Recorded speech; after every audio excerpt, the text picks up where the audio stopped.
Good evening to all the students. बच्चों, आज के लेक्चर में हम पढ़ेंगे packaging of DNA helix. DNA किस तरह पैक्ड होता है सेल्स में, like eukaryotic cells and prokaryotic cells. दोनों में ही किस तरह से डीएनए की पैकेजिंग रहती है उसके बारे में हम स्टडी करेंगे। As compared to the length of the DNA की लेंथ काफ़ी ज़्यादा है एंड उसके मुताबिक सेल में एक न्यूक्लियस में फिट होना जो कि बहुत इम्पॉसिबल सी बात लगती है। So let's see how DNA is packed in prokaryotes and eukaryotes. So near about 6.4 to 10 to raise power 9 billion pairs present रहते हैं एक डीएनए में, ह्यूमंस डीएनए में। और इसकी लेंथ जो रहती है वो near about 2.2 metres and somewhere you will get the 3 metre overall, इतनी सी लेंथ रहती है इसकी। और as you know distance between the two consecutive nucleotides is 0.34 nanometre. और उसी हिसाब से इसका सेल में फिट होना, जिस तरह से डीएनए सेल में क्रोमोसोम्स में जिस तरह से असेंबल्ड हुआ हुआ है, इट्स लुक्स वेरी इम्पॉसिबल। और अगर हम बैक्टीरिया की बात करें प्रोकैरियोटिक सेल में, उसमें भी near about 4.6 to 10 to raise power 6 base pairs present रहते हैं डीएनए के, और उनकी भी लेंथ नियर अबाउट 1.36 नैनोमीटर तक रहती है। सो ये इस तरह से पैक्ड रहते हैं कि स्पेस बहुत कम यूज़ हो, ठीक है, कंपैक्टेबली ये पैक्ड हो जाएं, स्पेस बहुत कम यूज़ हो, और जिससे कि क्या है इन्हें स्पेस मिल जाए और इतनी ज़्यादा लंबी लेंथ वाला डीएनए ईजिली क्रोमोसोम्स में असेंबल्ड हो जाए और एक न्यूक्लियस में फिट हो जाए। So there are 1000 to 100 times smaller than the space. Basically जो हमारा डीएनए है, अगर हम एक रफली एस्टिमेट भी करते हैं, लाइक कि हमारी बॉडी में अगर 10 ट्रिलियन सेल्स भी मौजूद हैं, वैसे तो ये बहुत ही लो बेस है, नियर अबाउट 30 to 40 ट्रिलियंस तक प्रेजेंट रहते हैं। और कहते हैं कि स्ट्रेच करने के बाद डीएनए 6 फीट तक लंबा हो सकता है। यही जो हम डीएनए का लेंथ पढ़ते हैं, लाइक 2.2 मीटर्स, इसको अगर हम स्ट्रेच करते हैं तो ये नियर अबाउट 6 फीट तक फैल जाता है। सो यू कैन सी कि 10 ट्रिलियन सेल्स हैं अगर रफली एस्टिमेट लें, और एक डीएनए की लेंथ अगर नियर अबाउट 6 अगर हम फीट लेते हैं तो 10 इंटू 6 60 ट्रिलियंस फीट लंबा हो जाएगा, जो कि आप देख ही सकते हो कि एक बार हम सन से होके भी वापस कितने बार आ जा सकते हैं, इतना लंबा आपका लेंथ रहता है डीएनए का। इवन मून तक रीच कर, मून से भी कहीं गुना आगे। So this is estimate of the DNA, but how it fits in the cells, it's amazing. So अपनी अपनी प्रक्रिया रहती है कि किस तरह से प्रोकैरियोट में फिट है, किस तरह से यूकैरियोट में फिट है। सो अगर हम प्रोकैरियोट्स की बात करें तो वहाँ पे जो न्यूक्लियर मेम्ब्रेन है वो प्रेजेंट नहीं रहती है। डीएनए जो है, जितना भी जो मटेरियल है जिसे हम न्यूक्लियोइड कहते हैं, वो स्कैटर्ड रहेगा ऐसे ही साइटोप्लाज्म में। और क्योंकि डीएनए को अब स्पेस में किसी तरह से फिट होना है, सो वो क्या होगा, वो अनफोल्डेड भी नहीं रहेगा और हेलिक्स की तरह फोल्ड भी नहीं होगा। वो अपने आप को लूप्स में कन्वर्ट कर देगा, जैसे कि आप इस डायग्राम में देख रहे हैं। वो अपने आप को लूप्स में कन्वर्ट कर देगा मेसोसोम की हेल्प से, और ये न्यूक्लियोइड मटेरियल जो है वो लूप्स में कन्वर्ट हो जाएगा। ठीक है, इस तरह से लूप्स में कन्वर्ट होने के बाद क्या होगा कि डीएनए अच्छे से प्रोकैरियोटिक सेल में पैक्ड हो जाएगा। ठीक है, आरएनए की हेल्प से यहाँ पे क्या हो जाता है, सुपर कॉइलिंग होनी शुरू हो जाएगी और बहुत सारी लूप्स यहाँ पे क्रिएट हो जाएंगी। सो इसको हम क्या कहते हैं, न्यूक्लियोइड कहते हैं या फिर प्रोक्रोमोसोम कहते हैं। और ये बहुत सारे ऐसे जैसे नॉन हिस्टोनिक पॉलिएमीन्स हैं, प्रोटीन्स हैं, उनकी मदद से ये स्टेबलाइज्ड रहता है। ठीक है, और जितनी भी नॉन हिस्टोनिक पॉलिएमीन्स हैं वो इसको पॉजिटिव चार्ज प्रोवाइड करती हैं। और आपको पता ही है कि डीएनए क्या है, नेगेटिवली चार्ज्ड पार्टिकल है, और नेगेटिव और पॉजिटिव दोनों आपस में न्यूट्रल हो जाते हैं और किसी तरह से क्या होता है कि स्टेबलाइजेशन रहती है। सो ये तो प्रक्रिया हो गई प्रोकैरियोट्स की। अब हम देखते हैं कि यूकैरियोट्स में कैसा रहता है स्ट्रक्चर। यूकैरियोट्स में क्या रहता है कि यूकैरियोट्स में हिस्टोन प्रोटीन्स प्रेजेंट रहती हैं। वो एक तरह से ऑक्टामर सा स्ट्रक्चर बना लेंगी। ठीक है, जैसे वहाँ पे हमने न्यूक्लियोइड पढ़ा, वैसे यहाँ पे न्यूक्लियोसोम है। यहाँ पे भी डीएनए नेगेटिवली चार्ज्ड है, और जो हिस्टोन प्रोटीन्स हैं जैसे कि लाइसिन एंड आर्जिनिन वो पॉजिटिवली चार्ज होती हैं।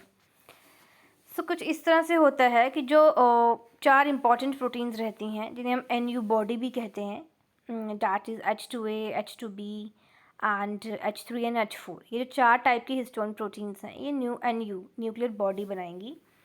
और वैसे तो total 8 proteins 8 historic proteins present रहती हैं इनमें, जो एक ऑक्टामर सा बनाएंगी। ठीक है, और उस ऑक्टामर में डीएनए क्या करता है, रैप रहता है। ठीक है, सो डीएनए क्या हो जाएगा, रैप्ड हो जाएगा, और डीएनए और हिस्टोन्स जो की होंगी वो एक तरह से न्यूक्लियोसोम बना देंगी। सो न्यूक्लियोसोम एक तरह का सब माइक्रोस्कोपिक सब यूनिट है क्रोमैटिन का, जो कि डीएनए जो कि कैसे बना है कि डीएनए की रैपिंग हुई हुई है किसके ऊपर, कोर के ऊपर। और वो कोर क्या है, हिस्टोन प्रोटीन्स का कोर है। इस term first time audit at all ने दी थी 1975 में। और न्यूक्लियोसोम बेसिकली एक तरह का ऑब्लेट सा स्ट्रक्चर है। ठीक है, इसकी लेंथ रहती है near about 10 nanometre and thickness इसकी रहती है 5 to 5.7 नैनोमीटर। सो इसके कोर को हम क्या कहते हैं, एनयू बॉडी। ठीक है, ये जो 4 पेयर्स रहते हैं हिस्टोन के, उनसे मिलकर बनी होती है, like H2A, H2B, H3, H4। तो जितने भी हाइड्रोफोबिक रीजन्स होंगे, जो वाटर रिपेलिंग होंगे, जितने भी 8 प्रोटीन्स के, वो क्या होंगे कि बिल्कुल सेंटर के जो ऑक्टामर का जो सेंटर है बिल्कुल वहाँ पे प्रेजेंट रहेंगे वो।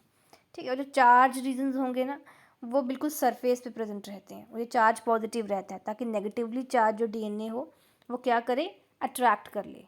ठीक है, जो भी डीएनए में जो फॉस्फेट ग्रुप है जो नेगेटिव चार्ज प्रोवाइड करता है वो उसे अट्रैक्ट कर ले। जो इस तरह से क्या होता है कि हिस्टोन प्रोटीन का कोर बन जाता है और उसके बाहर डीएनए रैप हो जाता है। और इस कोर और रैप डीएनए को, जैसे ये एक कोर है, इसे हम क्या कहेंगे, इसे हम कहते हैं एक तरह से कोर फॉर्मेशन हुई है।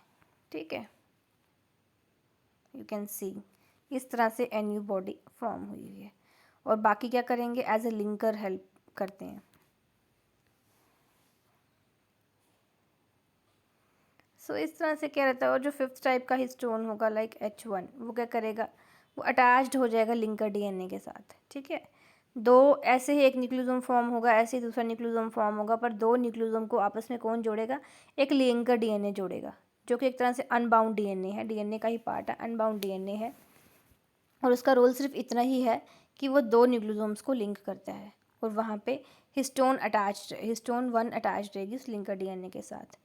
तो ये न्यूक्लियोसोम और डीएनए एसोसिएशन जो है वो एज ए बीड्स की तरह, जैसे एक बीड्स होते हैं, मोतियों की माला होती है, बीच में मोती होते हैं, फिर चेन होती है, फिर मोती होते हैं, फिर चेन होती है, वैसे दिखता है ये। अगर इसकी हम इलेक्ट्रॉन माइक्रोस्कोप के अंडर स्टडी करें तो हमें वैसे ही दिखेगा। सो जितना भी जो अनफोल्डेड पार्ट रहता है क्रोमैटिन का, जो एक्टिव पार्ट है, वो नियर अबाउट 10 नैनोमीटर रहता है थिकनेस में। और ऐसे नॉर्मल थिकनेस जो होती है क्रोमैटिन की वो 30 नैनोमीटर रहती है। सो ये एक तरह से कैसे बनता है, एक सोलेनॉइड कॉइलिंग होती है ना, जैसे एक न्यूक्लियोसोम स्ट्रिंग है, उसकी एक सोलेनॉइड कॉइलिंग फॉर्म हो रही है, जिसमें नियर अबाउट 6 to 7 न्यूक्लियोसोम्स हैं, वो एक साथ एक ही टर्न में आ रहे हैं। जैसे सोलेनॉइड आपको पता ही, आप फिजिक्स में पढ़ते होंगे, इस तरह से इसकी कॉइलिंग की जाती है। एक न्यूक्लियोसोम बना, दूसरा न्यूक्लियोसोम बना, ऐसे करते करते क्या हो जाएगा, 6-7 न्यूक्लियोसोम्स जो हैं वो एक स्ट्रिंग में आ जाते हैं, जैसे सोलेनॉइड फॉर्म होता है। ठीक है, और क्या रहता है कि हर एक कॉइल के टर्न में 6 to 7 न्यूक्लियोसोम्स प्रेजेंट रहते हैं, और इसे हम क्या कहते हैं, यूक्रोमैटिन। ठीक है, और यूक्रोमैटिन वो रीजन है जो लूजली पैक्ड रहता है और लाइटली स्टेन्ड होता है, और ये ट्रांसक्रिप्शनली एक्टिव होता है। ठीक है, बाकी कुछ ऐसे रीजन्स होते हैं जो बड़े डेंसली पैक्ड होंगे, वो डार्क स्टेन करेंगे, थिकर होंगे, उन्हें हम हेटेरोक्रोमैटिन कहते हैं। ठीक है, सो जो हेटेरोक्रोमैटिन होता है वो इनएक्टिव होता है। उसके बाद क्रोमैटिन में क्या होता है, उसके बाद फिर से कुछ पैकेजिंग होती है। ठीक है, फिर से पैकेजिंग होगी, और उससे क्या होगा कि क्रोमोसोम्स की फॉर्मेशन के टाइप होगी। ठीक है, कंडेंसेशन से क्रोमोसोम्स की फॉर्मेशन के टाइप पे होगी, और उसके बाद एक जैसे एक क्रोमैटिड है। ठीक है, क्रोमोसोम्स की क्रोमैटिड फॉर्म हुआ, क्रोमैटिड में एक थिकनेस रहती है 700 नैनोमीटर की। तो ये किस तरह से होता है, कंडेंसेशन हो जाती है सोलेनॉइड कॉइल की। ठीक है, नॉन हिस्टोन प्रोटीन्स या क्रोमोसोमल प्रोटीन्स के ऊपर इस तरह से हो जाएगी। So it will condensed and form chromatid thickness. ये आपको पता ही होगा कि क्रोमैटिन क्या है, क्रोमैटिड क्या है, एंड क्रोमोसोम क्या है। जब इंटरफेस में हम देखते हैं कि धागे की तरह उलझे हुए मटेरियल होता है, उसे हम क्रोमैटिन कहते हैं। ठीक है, जब डीएनए कंटेंट डुप्लीकेट होने लगता है क्रोमोसोम्स, जो क्रोमैटिड बना देते हैं। ऐसे वो नॉर्मली फिलामेंट्स थ्रेड लाइक के होते हैं, क्रोमोसोम्स होते हैं। So this was all about today's lecture. और ये इसकी डायग्राम है, डीएनए किस तरह रैप्ड हुआ है। ये 4 बेसिक हिस्टोन प्रोटीन्स हैं जो एनयू बॉडी बना रही हैं। ये लिंकर डीएनए है। सो यू कैन सी किस तरह से ये स्ट्रक्चर है। सो इस तरह से डीएनए की पैकेजिंग होती है यूकैरियोट्स में, ठीक है। प्रोकैरियोट्स में इस तरह से होती है और यूकैरियोट्स में इस तरह से होती है। सो आई होप आपको आज का लेक्चर समझ आ गया हो। Thank you and God bless you all.